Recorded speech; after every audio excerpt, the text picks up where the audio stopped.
All right, hey guys, today we're taking a look at the EasySMX X20 wireless controller. I would have covered this on my main channel, but I just feel like this controller is just so weird and a little bit frustrating that I feel like it just doesn't justify me spending 30, 40 hours on a big old production. So here's a little mini rant slash review slash I guess just what I feel like other people aren't talking about online for this controller. So we're going to open it up. I've already used this controller a bit. This is actually my second one, which we'll get into in a bit as well. EasySMX X20. So yeah, most of the reviews I've seen on this before buying it were from people who got the controller for free. I personally don't have a problem with that, but I know some other people prefer a broader view of the product or want to hear from other people. I don't think that makes you compromised or anything like that, but I know some people just say I want to hear it from someone who bought it themselves. All right, so here's the controller. Comes with a 100 hertz polling rate wireless receiver for PC. We also get an instructions manual, which will become important later on. And here's the controller itself. So we're just going to do a super quick test, going over the basic, making sure the controller works. Like I said, I've already tested this out. It's like my third take of the video, but here we go. So let's see if we have any noticeable dead zones. It's like 100% is right here. So we got like a, I'm not sure what percentage you say that is. A little bit of a dead zone, I think. Up. Hold on. Okay, yeah, we weren't going straight up. So yeah, the control sticks, could probably use some calibration. There's a built-in calibration tool. I'm just showing you what it looks like outside the gate. That looks like 100% there, and we still got a little bit of extra space. So I don't think this is unheard of for this type of controller. Here are the triggers. We got full analog support, as you can see. And the face buttons, micro switchy, feel very nice. Start, select, home button. Okay, that didn't actually work. So let's just get back to looking at the controller. Let's talk about the good first. Like I said, I have a lot of things that keep me from being able to fully recommend this controller, but let's talk about the good. Universal support, as they say. Let's take a look at the back real quick. I don't know if you can see it very well. Let's try to focus. We have 3 switch positions. The leftmost one is for the adapter, which means, you can use it through USB and it works with an X input controller. You can switch it to D input, but X input has better compatibility with most of the games I've tried. So adapter, switch it to the right, Bluetooth, switch to the right, Nintendo Switch. And interesting enough, this can actually wake your Nintendo Switch. I'm not going to edit in all that footage or whatever, but you can just take my word for it. It can actually wake the Nintendo Switch, which is really nice. 8-bit dough, where have you been, guys? So, yeah. Okay, so I will start with the good things about this controller, and let me bring up the controller tester again, because we'll need that in a second. Good thing about this controller. Has a nice weight to it. Definitely tries to replicate the Xbox 360 feel. Here's or not Xbox One feel. We got, face buttons spaced out pretty similar. We got joysticks spaced out pretty similar to the off axis or whatever. The D-pad obviously looks more like the Xbox One, the Xbox Series. The home button in a similar spot. The one major difference you'll notice is, the micro USB-C ports in the same place. I have a rechargeable controller here, but it's a little bit recessed, which we'll get into in a bit. L and R buttons look very, very similar, the way they kind of mold into each other. So if you were ever had problems with the 8-bit dough controllers and how they tend to have their triggers have a little bit of a different pull to them or whatever, or the bumpers and the triggers are a little bit different, this will really imitate the Xbox One style. So if you're into that, great. That's one of the main problems I have with 8-bit dough controllers, other than not innovating for quite a while, is just how the triggers kind of feel. Like I feel like my fingers, for action games, you have to mash the triggers a lot. Not shooters, but especially action games where there's like skills or whatever. I really feel like my fingers start to cramp up a bit with the 8-bit dough controllers versus Xbox. So I really got a better feel here. Another cool thing about this controller is we got trigger stops, and these aren't just trigger stops. These implement micro switches, so you can go like da da da da da or da da da da da. And I'll show you what it looks like here on my original controller, which I started the mod. So here's the original controller I had. As you can see here, you flip these up, and the micro switches just engage right there. Flip these down, Hall effect. So we got Hall effect triggers, and we got Hall effect joysticks as well. You can see here we got a, what is this?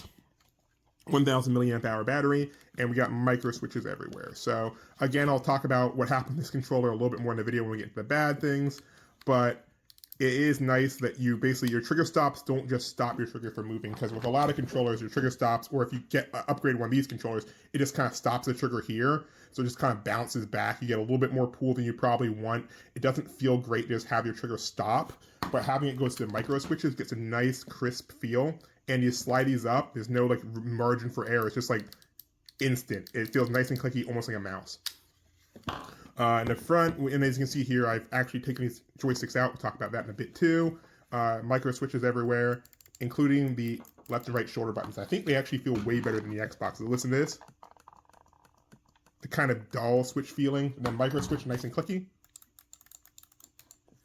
Yeah, and there's like no, like, there's hardly any like, you know, extra pull, because 8-bit Do controllers, especially when you push them, you can like push them, you have to push them like in a bit more. It doesn't feel like you're actually hitting a switch. It's like smushy, mushy, and not really like that for shoulder buttons where it's too much travel. This, very nice and instant. And also, yes, these controllers are compatible with, I think, Xbox One style thumbsticks. Pretty much everyone uses the same style thumbsticks here. I put in these metal ones. If you do remove these, be careful. These little plastic rings for the lighting are key. There's going to be a little cut in one of these, so you gotta line up the cut with a little notch in there. And if you don't, the controller won't close, but just letting you know. We got a little off topic, so let's get back to the controller. So a few other good things. It, like I said, 1000 hertz polling rate, Hall effect, very nice. Great feel to it. You know, you can grip on it really nice. It's not like a little bit smaller like the 8-bit Do's try to do to be like, oh, well, we want to be like legally distinct or whatever. It also supports macros. You can like, you know, remap the buttons. You can, there's also a really cool gyro to stick option here, because, you know, maybe you want to do gyro aiming a game that doesn't support it. I think there's a way to do it in Steam, but you have to be using it in Switch mode. So there's a cool option here where you can actually map your gyro to your right stick, so it will just automatically aim for you. So I'm just going to show you what the macro programming looks like here, and then we'll kind of transition to some of the bad stuff. That's the good stuff I like. The price is pretty decent. All these tons of different features. But let's do here. So like, okay, so for macros, I believe you do, there's 4 extra buttons on the back, and these are for macros or remapping. So let's do macro, I think, plus bottom button. You hold it for a couple seconds, and it should flash, unless it's the wrong button, which I will definitely explain with the bad. Programming or making any change to this controller is a pain. You have to remember all these are archaic key combinations and stuff, and it's just not easy to remember all the different things. Okay, so here we go. We press the C button. So you do any button combination you want. As you see here, it's lighting up what I'm doing. Okay, so now that we've done all that, we can just simply press the button on the back, and it should replay the buttons we just did. And see here? There's our macro. All the buttons we pressed before are now being replayed. Pretty cool, right? Well, like I said, this controller has some kind of issues. There are no profiles, so you can't easily switch back and forth between what your buttons do. There's no way to, you know, tighten up your macros. There's no software support, so you can't input a macro manually. You have to be able to already do the button sequence, and then you can just have it replay it anytime you want. So if you said, okay, I need to press these buttons like a half second faster, you just got to reprogram macro from scratch. There's no way to basically go in and say, okay, make all these a certain distance apart or whatever. Which again, you could argue that means that you're not cheating as much, as you have to be able to already do it. But it's like, that's what most of the other pro controllers say. Okay, it's still going for some reason. Interesting. Also, like, just simple things like adjusting the lighting on the controller. I think it's like plus this, or is it C plus? Okay, that's clear. So it's like, yeah. So there's a bunch of weird combinations you have to press to do pretty much anything with this controller. And it's like, you just have to kind of look up in the manual, like, oh shoot, what is it? And just memorize a bunch of things. Like, for example, you want to change the lighting on the controller because it does have LEDs, which I think I turned off last time I was trying to record a video. Just because it kind of gets in the way. It's like, okay, you gotta go to the English section, and then you gotta be like, okay, here, program settings, gyroscope mapping, press C plus back plus left stick to map the joystick as a gyroscope function. So we press and hold the C button, which is the, I guess, programming button, plus back, plus left joystick down.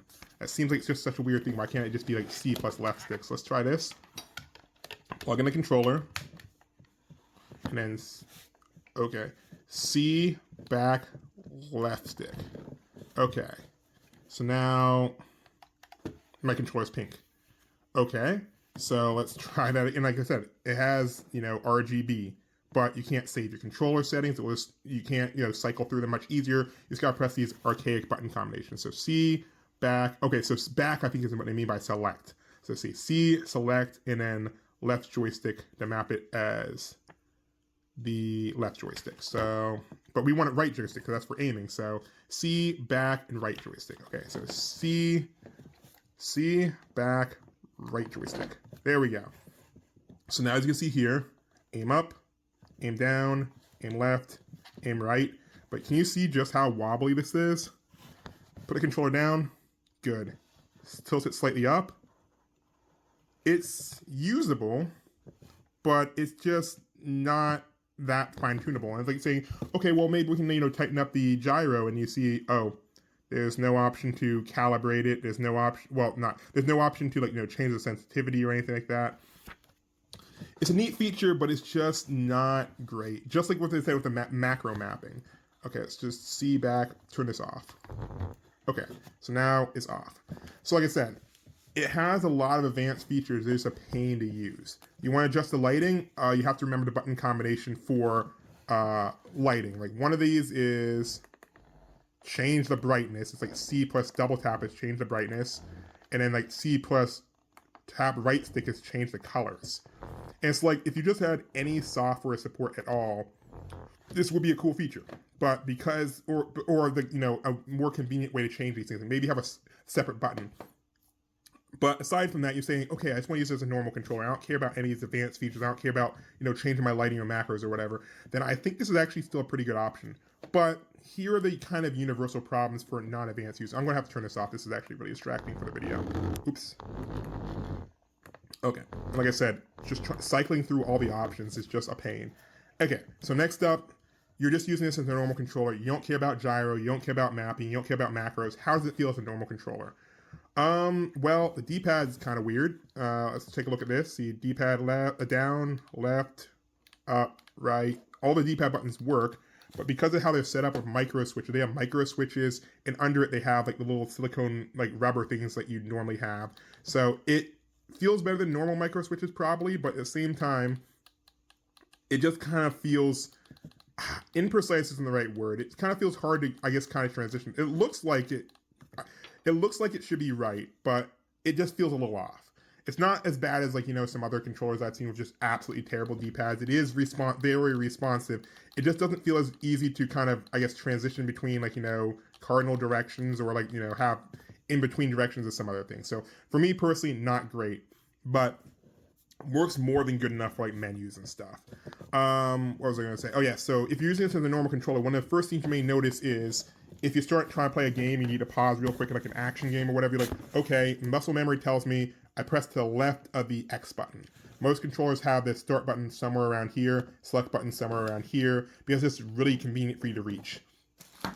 This controller, where your muscle memory would take you, is the programming button, or the turbo button. And that, I so many times have gotten like extra hits in games, because I'm trying to pause real quickly in my menu, and I hit this right here. And it's like, it's not a huge deal, but having the start button here and select button here just is hugely, not great for muscle memory. Like my fingers have already trained to reach in this general direction, and having it just here right outside the range means it's just harder to try to remember when I'm using this one controller to press start. And if I want to hit select, for most games don't use it, but if I want to hit select, I have to reach over the thumbstick, which is just not great placement. And like the home button's fine. I can easily, like look down or reach, or if I reach where the normal home button is on the Xbox controller, I can just hit it with the bottom of my thumb. This logo lighting up all the time, not a big deal. These light up face buttons look kind of cool until you realize that they're lit up from the bottom, and the icon and the legend is at the bottom. So if you slightly tilt this off center compared to a normal controller, just kind of tilt it downwards, you can't see the face buttons. And no, again, you don't really need, if you're looking at the face buttons every time you play to know what button to press, you're probably not, buying an advanced controller, I'd assume. But at the same time, sometimes I look down just briefly to just get a reference or whatever. And seeing nothing is kind of weird. It just seems like it's just a weird choice just for the effect that they're trying to get here. And the other kind of weird issue is that when a controller turns off, they just don't light up at all, which I would show you if the controller turned off. But anyway, when a controller turns off, these all deilluminate, this deilluminates. A nice thing about this controller, I guess, for considering the weird lighting things, is when your battery does get low, it will turn off the LED strips here, so it won't waste your entire battery, lighting them up. But there you go. See, you can't see the legends at all. If you look really close, you can, but it's just such a weird choice. So it's like I said, this controller is frustrating because it has a lot of good things, but it also kind of has some just weird design choices that make them not great. Another weird choice, which I do not understand at all, we're getting into the even more obvious stuff, is these thumbsticks feel great. They're really nice, but they're magnetic. And you may be saying, oh, they're magnetic, so you can replace them or whatever. They don't sell replacements. So they're magnetic.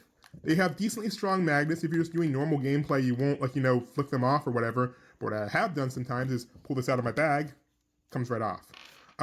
Maybe grab the controller from the table and try to pick it up with my thumb, comes off. So again, you're not going to ever be gaming so hard that these just go flying off in just normal gameplay. But there are so many situations these will come off, and there's no reason that they're removable. Which is again why I started, modding these with, normal Xbox 360, Xbox One style sticks for my modded one I'm going to mod. And another thing is, the actual plastic they use isn't super durable for them. I had this in an actual controller case. I threw it in a suitcase when I was going traveling, and it shattered. If I can remember, I'll put a picture on the screen right now, but it shattered right down the seam while in a case of the controller. A little bit of pressure on the stick just kind of shoved it through this little peg thing here. And since it's not all one piece, I guess, or I don't know, it just shattered for me.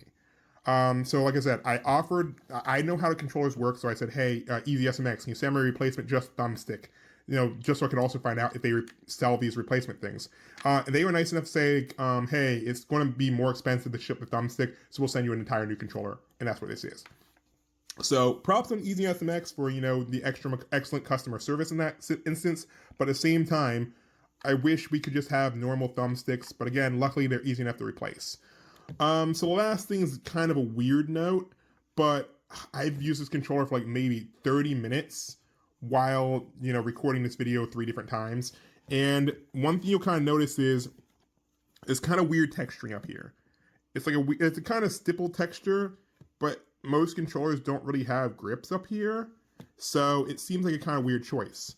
And it's super, super fine. So I've noticed that this type of plastic they have here is really, really, really easy to stain. And I know what you're saying, oh, that's the problem with white controllers, they get dirty or whatever. Or, get a black controller if you want to just not have to wash your hands or eat food around your controller. But that's the thing.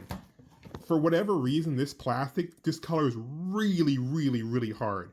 And you just can't, I was just not able to clean it. I've used white controllers before. I prefer black controllers to match everything, but I've used white controllers before. But I've never had anything that stains like this. And it's oh, okay, well, wash your hands, clean the controller. I did. I tried using rubbing alcohol. Well, not rubbing alcohol. I tried using soap. I tried using a bunch of different cleaners, magic eraser. I couldn't get the stains out of my original controller. They would not come out at all. The faceplate still stains a little bit more than some other white controllers I've seen, which is weird for gray. But at the same time, I've never seen controllers that you just can't, wipe off and clean. And you can kind of see it a little bit here with the plastic thing. There's a tiny bit of a smudge at the top here. Okay, you can't really see it. It's right there. Tiny smudge. Mr. Clean Magic Eraser, soap, everything else just doesn't come out. And these grips are way worse because they discolor really bad. And I haven't seen anyone use it, and I had a controller for a good couple weeks before that discoloring started. So I'm sure it's just, one time or whatever, maybe I had a few extra skill stills on my hand, and it just permanently became part of the controller. But it's just something to keep in mind. I would not recommend getting this for kids or anyone who, eats around a controller. I don't, and I still had some kind of issues. So just something to note. And like I said, it's super personal. I didn't return a controller because of that. I'm probably just going to, find out. I just don't know how that happened. Like I said, I've used plenty of controllers before, never had an issue like that. But for whatever reason, whatever type of plastic stippling this stuff has, when it stains, you just can't get it clean. The normal plastic around a controller itself, much easier to clean, but still kind of leaves like a little bit of residue behind. I don't know if it's a coat, the top coating they use, or some type of weird vinyl or whatever, but it's just weird. And I figured I'd point it out just in case anyone has kids who use the controllers. Just don't let them use this, and you'll probably be fine. And who knows? Maybe it was just my controller. Maybe I did something that discolored the plastic or whatever. But I just found that super weird. Anyway, I think that's just about everything for my weirdly verbose controller review, I guess. Like I said, has a lot of cool features. The gyro aiming is pretty cool. Oh shoot, you can't fine tune it. Okay, well the remapping is cool. Oh shoot, you can't make profiles. So anytime you map these 4 buttons, if you want to turn them off, you just have to delete all your mappings. Okay, well I really like that you have these fancy lighting options. Like, okay, well there's like 6 settings and you can't customize the colors.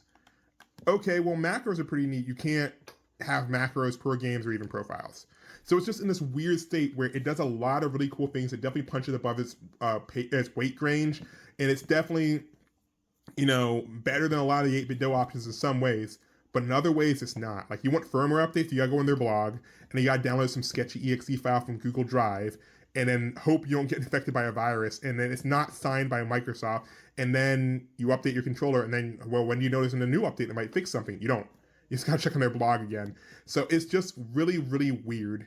And I kind of and they say, like, well, I just want to use this as a normal controller. Okay, great. Yeah, you still got the Wii Start and Select buttons. You still have these thumbstick tops that come off. D-pad's still gonna be kind of weird, but good enough for like 90% of people who aren't playing fighting games or action puzzlers. How does it feel as just a normal controller for people who don't care about advanced features? I still say it's pretty weird. Recessed USB port. No real need for that. Sure, I already have a bunch of cables that are super, super slim, but it just means that there's a lot of cables out there that just won't work. So it's like, why? Even with the Xbox controller, you can reinforce these, but like, this is fine. I've never had an Xbox controller have its port ripped out. So it's just so frustrating that, things like, I could forgive a lot of this stuff if, start and select buttons were here, normal muscle memory, and the thumbsticks were normal. But no, thumbsticks also made us into a weird plastic that also stains the very rubber top part. Again, I use white controllers all the time, never been a problem. Thumbsticks weird, magnetic. Start and select buttons weird. These programmable buttons on the back, these back paddles or whatever, stick out way too much. So you just always feel them. They kind of get in the way of you having your smoothed off Xbox style experience. So it's like it's harder to ignore them. That's the best way to describe this controller. It's a pretty neat controller, but the problems are just hard to ignore. It's not just, oh, well, you don't need all the advanced features. The controller is like $50-$60. So it's already in the price range of some fancier controllers, but at the same time, the fancier features it offers are just half-baked.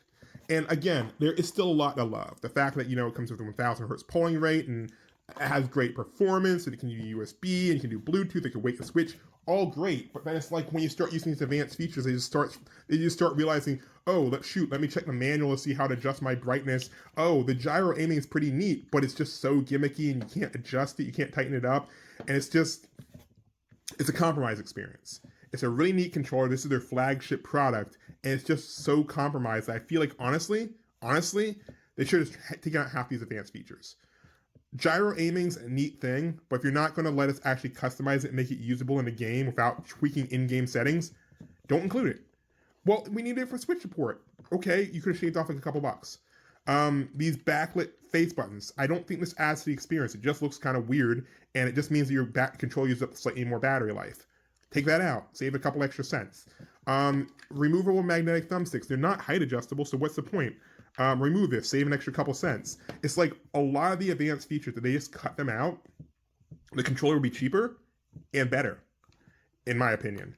So it's like, and then like, that's why I'm frustrated about this controller. And hopefully this rant wasn't too long. This is actually longer than my last one, but I think it's a little bit more concise.